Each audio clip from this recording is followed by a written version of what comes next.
আমাদের সামনে যে টোল প্লাজাটি দেখা যাচ্ছে সেটা খুলনা খানজান আলী রূপসা সেতুর টোল প্লাজা, সংক্ষেপে রূপসা সেতুর টোল প্লাজা। আমরা এখন এই সেতুটি পার হব সামনে টোল দিয়ে।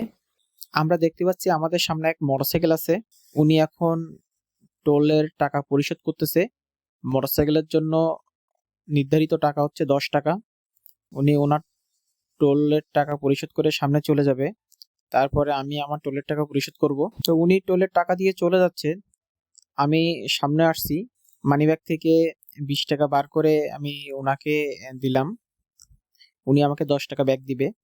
এই 10 টাকা নিয়ে আমি আবার মানিব্যাগে ঢুকালাম, ঢুকায় আবার রূপসা সেতুর দিকে আমরা চলে যাচ্ছি। অটোমেটিকলি গেটটা খোলা ছিল, 10 টাকা পরিশোধ করার সাথে সাথেই আমরা এখন রূপসা সেতুর দিকে অগ্রসর হচ্ছি।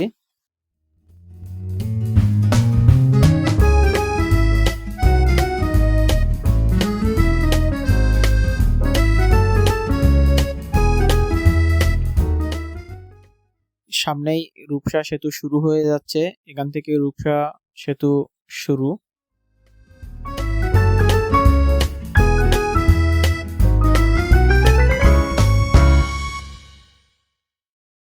হাতের ডানে এবং বায়ে সার্ভিস লেন দেখা যাচ্ছে, যেটা আসলে ছোট ছোট যানবাহনের জন্য চলাচল করে।